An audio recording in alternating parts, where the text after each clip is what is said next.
afternoon. Welcome to Radical Left Scum. This is our maiden voyage. Joining me any moment now will be my co-host, a very special person. Are you there, my special I co-host? am here. Can you hear me? I surely can. Ladies and gentlemen, I am Raina Starr. This is my co-host, the incredible one, the amazing Taliesin Govannon. Hey, my friend, long time no speak. Hey, it's been a minute or two, hasn't it? It Wow. has. Boy, is it good to hear your voice. So, I was just welcoming our listeners to Radical Left Scum, the place where we have a couple of fucks left to give, where woke is no joke. Tell the folks what we're doing, Taliesin. Well, this is our little opportunity here.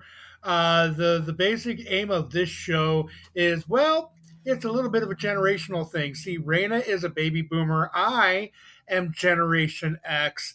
Yep. And we are a couple of lifelong political wonks. We've been following this kind of stuff for most of our sentient years. And yet, the entire old political order has been blown up. The times they are a changin', and a couple of farts on the older end of the demographic scale are trying to cope with it. And we figured we'd invite Yes. all you folks along to join us on this journey of discovering what the fuck is going on today. Indeed, indeed.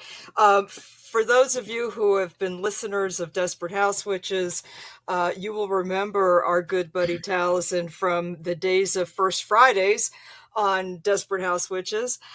This is a new show with a new aim, and I'm a lot different than I was on our first go around in politics because I have learned to somehow relax during a great deal of this nonsense. Taliesin, let's hear from you. You've been off the pod scene for a little bit, so tell Yeah. folks what's been happening and how you've been and what's happening in your life. Well, oh yes. I was doing First Fridays on Desperate House Witches for probably God, like a decade. It was Yeah, it was a minute or two. It was yeah, quite a while. it was. And but a little thing happens in 2024 in July. I am diagnosed with congestive heart failure and go to the hospital and find out that I'm going to have to wind up having bypass surgery. And Yeah. it winds up happening in January of 2025. Now, once I got the diagnosis and once the political sphere turned, shall we say, a wee bit on the dystopian side, I kind of felt the need to pull back and focus on my health and just fucking surviving and being around for a while. January I had the surgery. I had some complications. It was a year ago this month. I wound up being in the hospital for 25 fucking days. But Mm. then I came out on the other side, and it has been a healing journey for me. And let me tell you something. This past summer, I finally dipped my toes back into the politics stuff again. Once the Epstein files started becoming a thing, Yep. that wound up making, I hate to say it, seeing Donald Trump twist in the wind over having to go back on all of his Epstein file promises. It kind of made politics fun again. I gotta tell you, it gave a little bit of hope, a little bit of a chink in that greasy, cholesterol laden McDonald's oriented armor that the guy has been sliming through American politics on for the past decade or so. Put a little bit of chink in that armor. And Yep. kind of drew me back in again. And I got active on social media. I picked up probably about 10,000 weirdos on threads to listen to my ramblings. And now I have a blog that I've just launched recently, Taliesin G's Politics blog on Substack. And Yep. now the new podcast. So I am back, baby, and ready to use my Gen X ability to weaponize sarcasm to have some fun. Love it. And as you know, I have been waiting for this moment for almost 2 years for you to return You're right. because I have been suffering Oh, but I have maintained my peace because one of the last discussions we ever had, you made it very clear that we needed to take care of ourselves so that we could survive this. And I took it to Right. heart quite literally when you were going through your medical situation, and it became very clear that I was not going to let this son of a bitch take your life or mine, so that I was going to make sure that I was going to have a life outside of politics, because this was literally during his first term. It was eating me alive. When you wake up every morning terrified of what this bastard is going to do next, it consumes you. It consumes every thought. It makes it almost impossible to put one foot in front of the other because you just don't know what's going to happen next. Having lived through his first term, um, and seen all the things that happened, I don't want to say I became a nerd to it, but what I will say is it became everything else no surprise. Exactly. Exactly. Yeah. It's like no surprise there. Yeah, it's like everything he said he was going to do. And I've had this conversation with many of my Republican persons that I deal with. And the question is, did you believe what he said he was going to do, or did you think he was a liar? Either way, you recognize the fact that you're the moron, correct? Exact. It really never got past me. The fact that you had a bunch of people legitimately Mhm. on the right wing side who actually thought that Jeffrey Epstein's best friend was leading the charge against child trafficking. That's like thinking Keith Richards is leading the charge against drug abuse, okay? That is like thinking that OJ Simpson is leading the charge against spousal abuse. This is just completely delusional thinking, and it's magical thinking in the Mhm. worst way. And I say that as someone who actually practices magic. Okay. Yes, we are practitioners and we do believe in magical thinking. However, we are also not delusional. There's a difference Exactly. between active magic and what's actually real in the world. We understand cause and effect, we understand karma, we understand how things actually happen. The sense of magical thinking that comes out of Christians, however, beggars belief in the sense of here you have this extraordinarily damaged person leading your charge, destroying all of the norms, destroying everything that we held ourselves up to believe were good and kind ideals. The feeding the beggar, the stranger, caring for the sick and the hungry and the cold, the outcast, they prove themselves on a daily basis to be the cruel, the elitist, the hateful, the warmongering. These are the people that their own book that they worship tells them not to be. So I find it incongruous and ridiculous that they still hold themselves out to be these godlike people, or these people that say they worship a god. Now, the interesting thing is that they hold themselves and their god to some standard of holiness, and we just say our gods are gods. We don't expect any level of superior kindness from our gods. We Right. understand that our gods are gods, and gods behave in the way that gods do. And that does not mean that they are constantly bestowing us with gifts. They are not gumball machines that you stick a nickel in and you get a prize. So their whole idea of religion is somewhat ridiculous on its face. Right. And Santa it's Claus on the cross. Yeah, exactly. Exactly. It's so absurd. The concept of our God is all loving. Your God is ridiculous because your God is telling you that you have to control my body to get into his heaven. Your relationship with him is faulty at best because you need to use me to rescue your relationship. How absurd. How Right. absurd. And let me tell you something. I may have a belief that burning a certain type of herb is going to improve the vibe and the energy in my home. I may even believe that I can look into a black mirror and tap into a realm of consciousness that allows me to communicate with spiritual entities on a personal Yes. level. But Yep. absolutely nothing in the world could ever convince me that Donald Trump is a Christian. So it's like we all have our beliefs.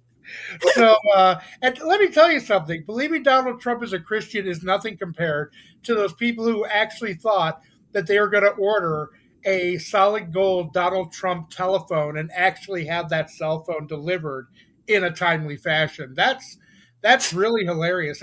I'll tell you though, it's easy to find out where your Trump phone is. Just call the customer service hotline. It's the same number for Trump Steaks and Trump University.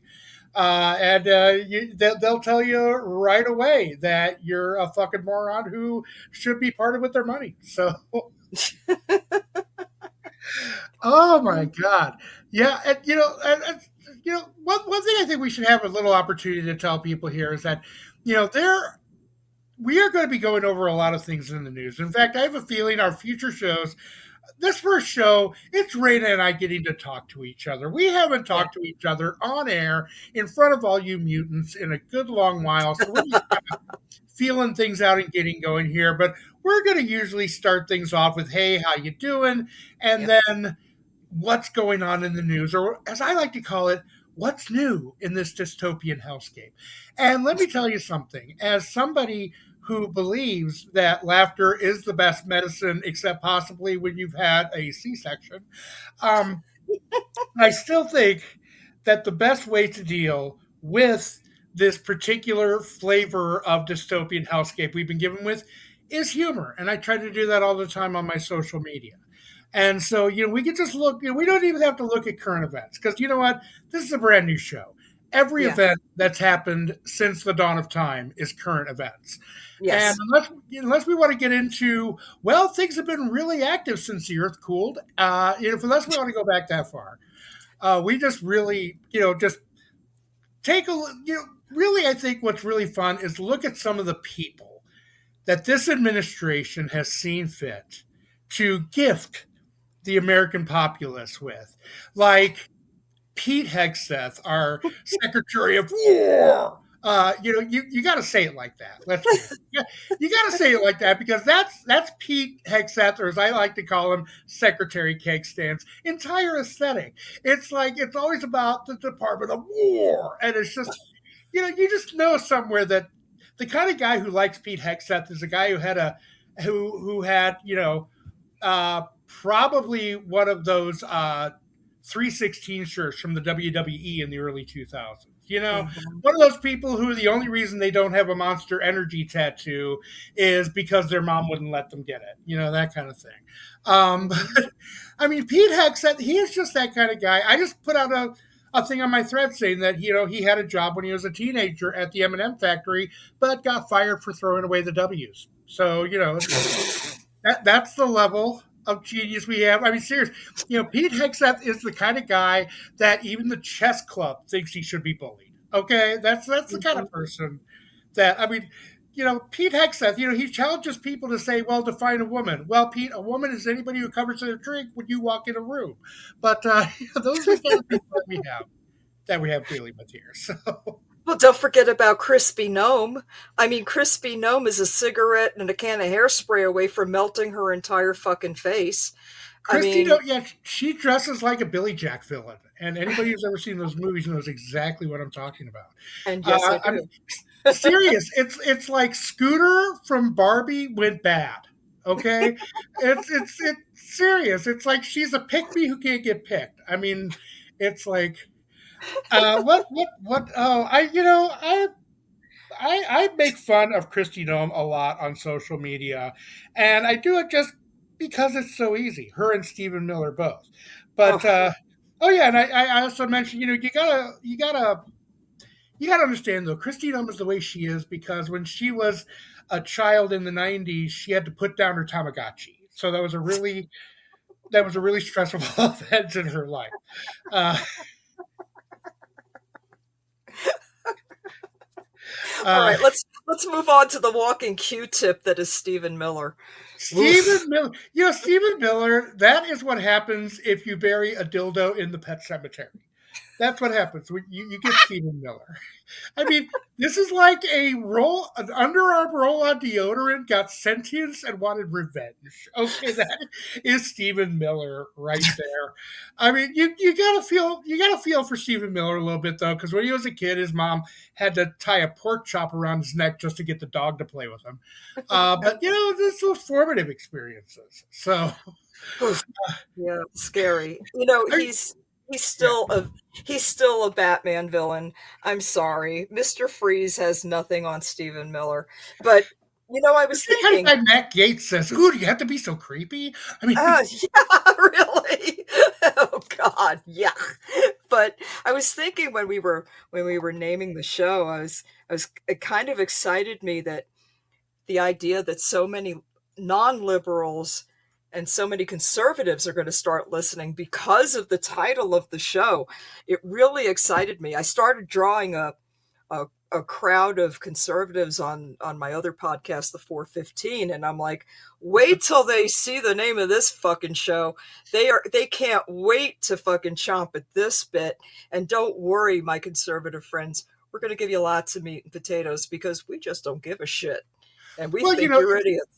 if we really wanted to draw in the right wing crowd, we'd call this podcast something like Introduction to Finger Painting or something that, much more accessible. So, uh, So, you want to address just something minor that happened today? I believe you were talking about Bill and Hillary telling the Cormer to go suck a fat one in the Yes. words of Delightful Derek. What do you Yes. think about that? What are your thoughts on this particular move? Bill Clinton has been let me tell you something. I have absolutely no doubts that Bill Clinton is one slimy son of a bitch. I have Uh-huh. absolutely no doubts that he has chased more tail than a bouncer at a Playboy club. Okay, it's like, Mhm. but something gives me the distinct flavor that Bill is a slime bag, but he's not a criminal slime bag. One of those people who literally you think like what's the fucking difference, but they will wait until the countdown is over for someone to turn 18 before they hit on them. Okay, they're slime, but they're not criminal slime. And the thing is, Bill knows how to handle publicity, and he's been handling this like a fucking boss, because when Donald Trump is doing everything he can to get to keep the Epstein files from coming out, including over and over again repeating the mantra of Bill Clinton's in the fight. Bill Clinton's going to be in there. MAGA has been going crazy with this, like Mhm. taunting people on the left. But what about someone? What if someone you like is in there? What about Bill Clinton? And first of all, I think they vastly overrate our how much we on the left actually like Bill fucking Clinton. I remember when he was elected in '92, I told people back then we elected the wrong fucking Clinton, and I stand by that idea. Mhm. But also, the hell of it is that, what are we going to do? Say, oh no, Bill Clinton's in the Epstein files. I guess I have to get rid of my Bill Clinton flag and my Bill Clinton Bible and unwrap the Bill Clinton decals off my truck. And oh, wait, I'm not in a fucking cult. I guess I don't have to do that. Right. And it's like, but you know what? With all of that and with the selective release of certain Epstein file photos that feature Bill Clinton prominently, including one at a Hawaiian tropic event that was actually an adult event that was streamed on ESPN. I guess that was a real gotcha moment there for the Republicans in the government. But Mhm. after doing all that, Bill Clinton just came out and said, I demand you release every single Epstein file and photograph and video that mentions or features me in any way, shape, or form right now, Uh-huh. right away. And he laid down the fucking gauntlet, and the DOJ was like, "Oh, damn, maybe we should get the old man to invade a country." I mean, it was just like he laid down the gauntlet, and they just completely blinked.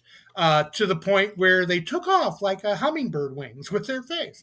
But and actually, don't you think that's going to be the next Mar-a-Lago face? plastic surgery innovation. It's going to be butterfly eyelids. I just think that would be that'll be the next thing.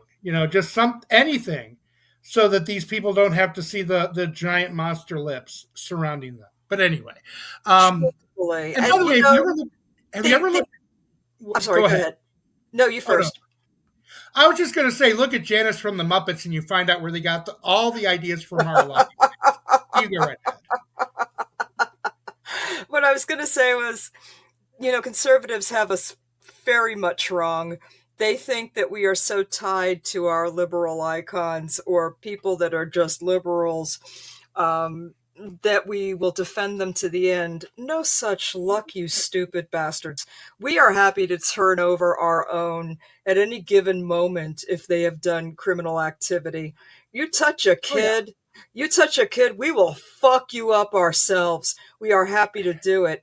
Let me remind you that only on suggestion that there might have been impropriety did we release Al Franken, okay? right, For right. literally no reason other than a suggestive photograph where he didn't even have his hands near a person's body did we have him dismissed. So you have us quite wrong.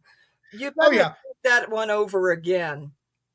Oh, and I mean, take a look at somebody like Neil Gaiman.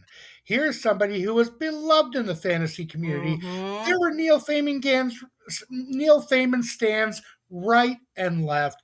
I had a ton of his books. I had a Yep. bunch of his audiobooks, movies, and all that. But as soon as we found out, oh, he's a fucking creep, and there's credible proof, Yep. fuck him. And then we walked away and we found someone else to read. It's Yep. just like, okay, he was an asshole. Fuck him. I used to enjoy reading Dilbert back in the day before we knew Scott Adams was a Mm-hmm. moron. But then I Mm-hmm. found out he was a moron. So fuck him. There's other comic strips Yep. to read. There's other shit. It's like, okay, this person's an asshole. Fuck him. I move on. Yep. It's although you got to admit, when you read more than just Highlights magazine, you have more options. Yes. So, Yes. But exactly.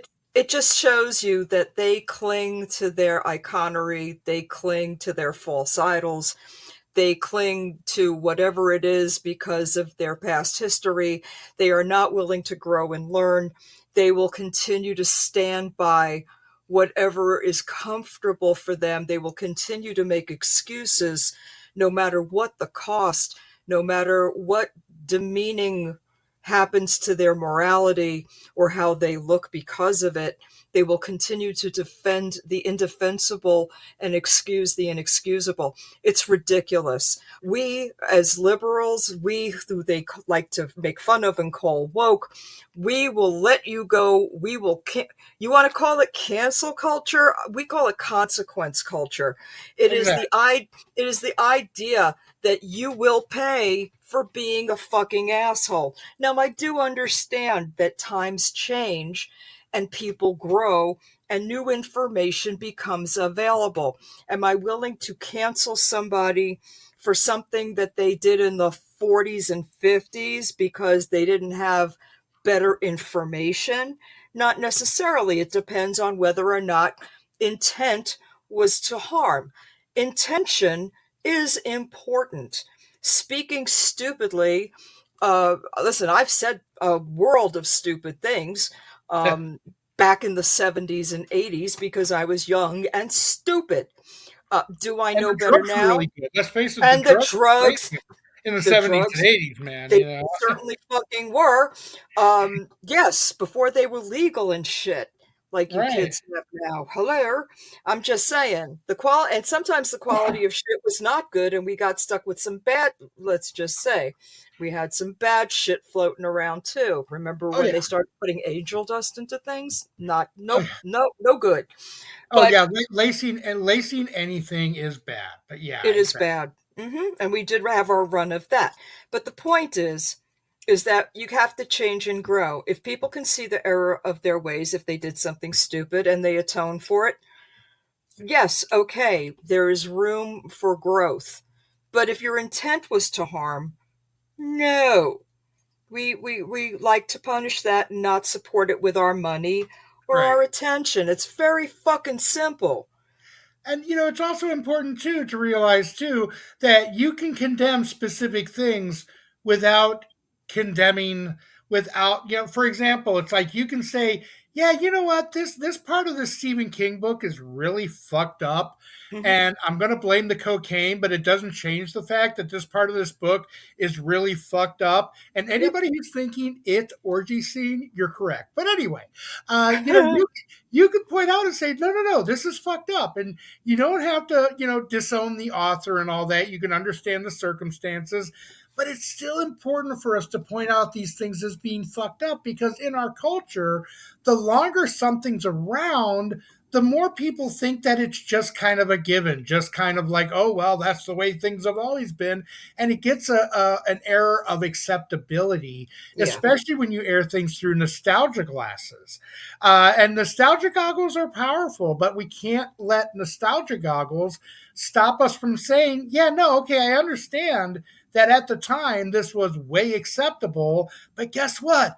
The times were fucked up in that way. We can acknowledge it. We don't have to say our entire childhood was horrible, Right. but let's face it, there are lyrics to rock songs from the 80s where people today are like, oh, fuck no. And you realize, Hmm. oh, hell no. Yeah, that was really bad. Like, Oh again, yeah. one of the things I love to point out, and I showed my kids the lyrics to a particular song by Motley Crue Hmm. called "All in the Name of," and they to say they were shocked was to put it lightly, because the lyrics of the song go, "She's only 15. She's the reason I can't sleep. You say illegal, I say legal's never been my scene." Uh, Yikes. yeah, and aside from being the new theme for the Mar-a-Lago resort, the new national anthem for Mar-a-Lago, that was a song from "Girls, Girls, Girls" from Motley Crue's album from 1987. And my kids were like, wow, was that like a B-side? Did they like hide that? I'm like, no. They opened the fucking concert on that tour with that song. That's how common this shit was. It wasn't just singer Winger singing about she's only 17. They were going more than that. And yes, Nikki Sixx was 29 years old when he wrote this song.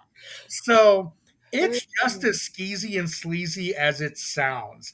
And we can say, you know what, guys? That was fucked up. That wasn't a Hmm. good thing. It's good that people can't get away with doing that shit now. Okay, that's one of the ways that we've evolved as a culture and as a society.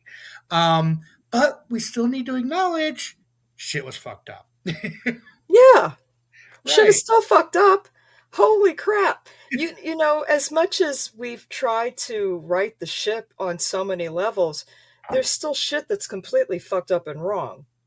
Oh yeah. It's unbelievable. We have these conversations with our friends about how, those of us who believe in balance in the universe, we see that there is a lot that has to happen for the balance to occur. We've done a huge amount of harm to a lot of our fellow citizens who may or may not have gotten here by choice.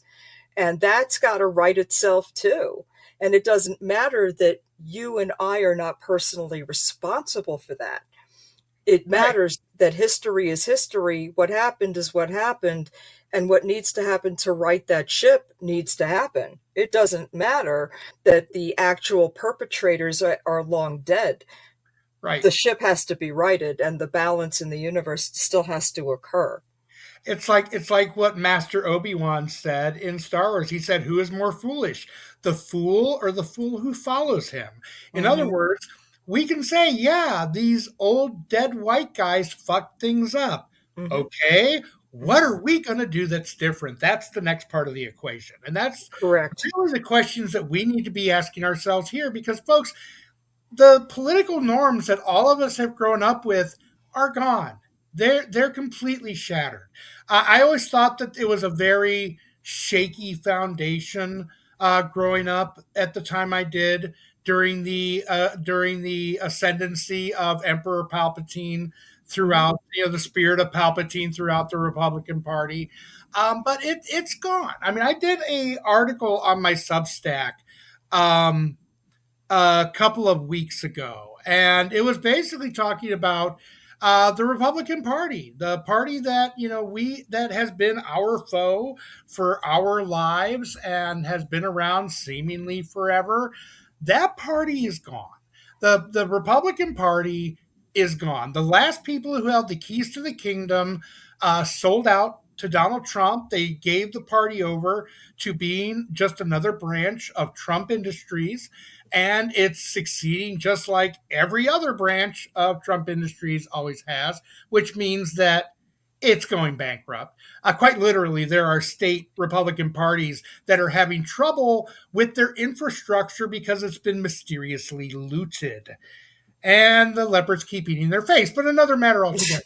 But I was just pointing out, though, that any of the old Republicans, any of the never Trump Republicans, any of the renegade Republicans, I watch them on YouTube, people from the Bulwark and the Lincoln Project and George Conway and all these people who used to be in the upper echelons of the Republican Party and are now out in the cold, railing against Trump from the outside. Um, if they're thinking that they're going to be able to get Trump out of there and get their party back, it's not going to be there for them. They're going Mhm. to have to rebuild. But the thing is that it's kind of like right now, my wife and I are facing a situation where the Wiccan tradition that we've been a part of for most of our adult lives is currently moribund. It's actually not active. There are no groups doing it right now. And we're restarting our coven again. And we're taking this opportunity now that the old way kind of died off to take advantage to relaunch things, to start things in a way that can take what was good, but try to shed some of the baggage and what was bad. And I think our Mm. country has this same opportunity because not only is the Republican Party gone, and it is going to need to be rebuilt in an entirely new structure under a new name, but I can tell you who's going to be a part of this new non-democratic party, this new center right party to replace the he wackadoo lunatic right party, and it's going to be a bunch of ex-centrist Republicans and a bunch of current centrist Democrats, the ones who are still shitting their pants over Zoran Mamdani winning the New York mayor's race. Those two groups are going to get together and form a new centrist party, and they're going to face off against the progressives in the old Democratic Party. I mean, that's pretty much how things are going to go. And the Democratic Party is going to wind up restructuring with a new outlook and new leadership. But again, you take a look at some of the waste of space in there right now, like fucking Chuck Schumer. Let Yeah. me tell you something. I had a friend once who ordered a personal massager through the mail. And when she got this thing in the mail, it was broken. It had fallen apart in transit. And with a personal massager, you don't want sharp edges. And this was all broken plastic and sharp edges. And that personal massager wasn't half as useless as Chuck fucking Schumer has been during the second Trump administration. Okay, Chuck Schumer, Hakeem Jeffries, a lot of them, they've Yeah. shown that they are going to milk toast themselves into a very nice, bland, uh, bland. My brain is not operating correctly right now. I'm really stoned. Some kind of bland netherworld that's not quite heaven, not quite hell, but has the suckiest parts of both of them. Uh, Yeah. it is like because the thing is that a lot of people who have been much more to the left in the Democratic Party for years, we've had to put up with these fucking milk toast people who are riding the fucking fence so hard they've got postmarks up their ass. And and we've been having to deal with them because getting rid of them could mean that the crazy fucks in the Republican Party get to take over. But you shatter the crazy fuck party and you make them start to rebuild and reestablish. the structure of the Republican Party is going to be bad news for establishment Republicans. It's going to be worse news for establishment centrist Democrats because the rest of the party is going to be like, oh, that's right. We want people who actually help solve our problems. Bye bye. Uh, Oh, I know. I know. this, The platitudes, it's yeah, become platitude central. Everything that's going on with the Democratic Party is weak, old, tired, ineffective. They're not, yeah, what people want to hear is the way you and I talk to our friends. We are sick of this fucking bullshit. Trump is a fucking crazy ass person who's going to get us all fucking killed, and this shit needs to stop. Period. They yeah, don't want to hear. They don't want to hear the 3 points in a platitude. You know the 3 points in a platitude. We've got a ba ba ba ba ba ba ba ba ba. Okay, and blah right, blah blah. And Donald Trump is a threat to our society. Yeah, we fucking know, dude. right, Relax. Fucking yeah, get your happy ass out of the clouds. Stop talking above everybody's head and say something real. What are you gonna fucking do? That's what yeah, we need to know. What are we doing? Not what we should do, not what we might do, not what we're hoping for the midterms, which may or may not fucking occur, honestly. Because if we're at war, who the fuck knows what shithead's gonna pull? Just to be quite honest, I mean, I don't want to blow smoke up anybody's ass, but what do you think what do you think the purpose of all of this is? He's trying to escape. He knows he's going to lose the balance of power come the right. midterms because everybody's so goddamn pissed. Don't you think he's going to try to stop or somehow sway the next election? I promise you. I promise you that is what is on the ticket right now. Oh yeah. Although, like now there's a piece I'm working on right now. It's not ready for my Substack yet. We'll be able to talk all about it next week. But there there is one great thing going for us, and that is the fact that Donald Trump is approaching the second term like a podcast bro, and it's really fucking him. So that we're going to look forward to talking about that next week. That's going to be a lot of fun. Awesome. And we're gonna, I mean, or in 2 weeks from now, 2 weeks. That's 2 right, weeks, two yeah. weeks from now. Yeah. Be there or be octagonal. We will be here. Uh, and So yeah, before before you launch into something else, right, I don't want to miss two things that we're going to do before we exactly. end this podcast. I also want to do the good news of the week that you have for relaxing and getting through this, and I also want the 3 card pull.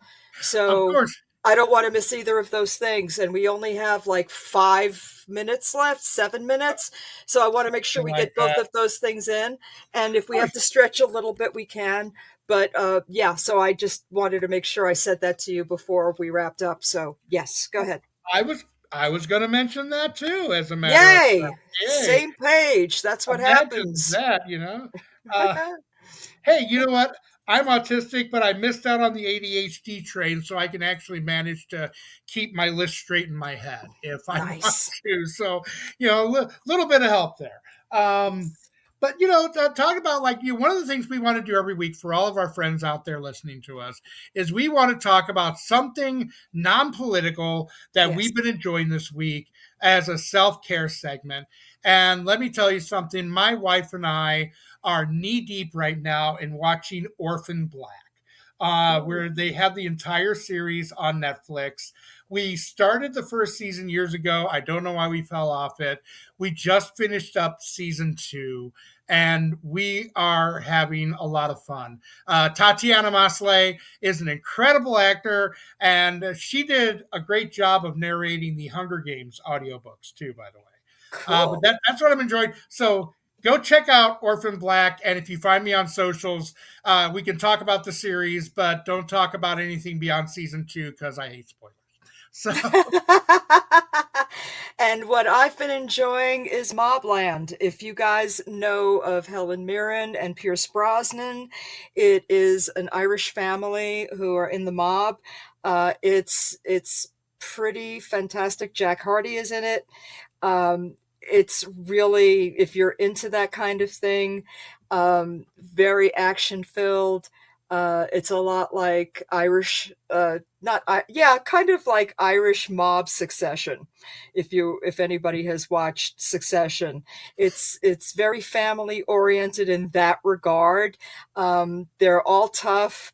Uh, Helen Mirren, if you know anything about her, she's amazing, and I would watch it just for her alone. But the whole cast is really phenomenal, and the second season is going to be starting in a few months. So before the second season starts, if you haven't watched season one, it's HBO Max, I believe. Please watch Mobland. It's so fun. Is it a little gory? Yeah, a little bit, but it's really well done, well written. And again, if you're a Helen Mirren fan, you are in for a treat because she is phenomenal. Oh God, love Helen Mirren. Mm-hmm. Oh, yes, yes, yes. Okay, and now it is time for a little segment that I am calling Tarot Guards Against Insanity. Because my family, one of our favorite games to play is Cards Against Humanity. And Mine somebody's too. talking about tarot cards against humanity, but we're not arguing against humanity. We'll leave that for the other side. We Yes, are arguing against insanity. In correct. many ways, and here I'm really going to age myself. We are all going to don our spiky blonde wigs and say, "Stop the insanity," with some tarot cards. And if you get that joke, I'm sorry, you probably need to take ibuprofen for your back right about now. I But do. that's good old Susan Powder from the 1980s. But well, that is where I'm going to draw three tarot cards. And this month I am using the Spellcasters Tarot, which is a very fun deck by Melanie Marquis and illustrations by Scott Murphy. And I will go ahead and take a picture of these cards on my laptop where I am doing this show. And I will send it to Raina, and Raina can put it out on the show page and all that fun stuff. But where we draw a few tarot cards and try to get some breaks in the insanity. So, first card I pulled out is the Two of Wands. Now, the thing about the Two of Wands, it talks about speech getting moving. And the problem with the Trump administration is every time they start speaking, they say something fucking stupid. So I have a feeling that this card right here says that Caroline Levitt and all the others are going to keep saying stupid shit. Um, Hmm. and, by the way, a little known fact, Caroline Levitt's husband is so old, he calls Donald Trump kiddo. But the next card here is the Seven of Pentacles, and this is a wonderful card. When you see the photo, it looks like a very particular green plant that is a very important plant for my pain relief and Hmm. my sanity schedule. But it is the Seven of Pentacles. Now, seven talks about success. It talks about completion. But I think what this card is really saying is when things get really crazy, smoke a fucking joint, for God's sake. Are you kidding? People, why do I smoke weed? Not only am I a diabetic and a pain patient, but I'm a fucking sentient human with eyes and ears in the year of our Lord 2026. Okay? It's Hmm. not just my pain meds, it's my fucking Xanax. Okay? So it's basically saying Trump people are going to say stupid shit. When they do, smoke some weed. And the final card is the Queen of Swords. And in this card, it is a beautiful black woman with a big ass sword, basically the kind of thing to make Donald Trump wet his pants again. Because Here he's for it. already wet his pants several times in the last 45 minutes. Nay, shall we say, possibly even loaded a diaper or two. And this is the kind of thing that is going to make him do it even again. The picture of the Queen of Swords. So, basically, Trump people are going to say stupid shit, smoke a fucking joint, and enjoy the smackdown when the big lady with the sword comes. And of course, I'm going to put the Tower card above this deck because this is one in a continuing series of magical spells trying to get the entire Trump thing to blow up like that fucking toupee on the top of his head. You know, let me tell you something. If Christians want to say that Trump was chosen by God, they should make that fucking dead ferret on his head come back to life, and then maybe okay. But until that point, catch me outside with that shit, okay? But All right, guys. We will be back on the 27th. We hope you've enjoyed hanging out with us. We certainly have enjoyed hanging out with you. Try to keep it sane until the next time. We will see you on Radical Left Scum. Take party on, care. folks. Take care.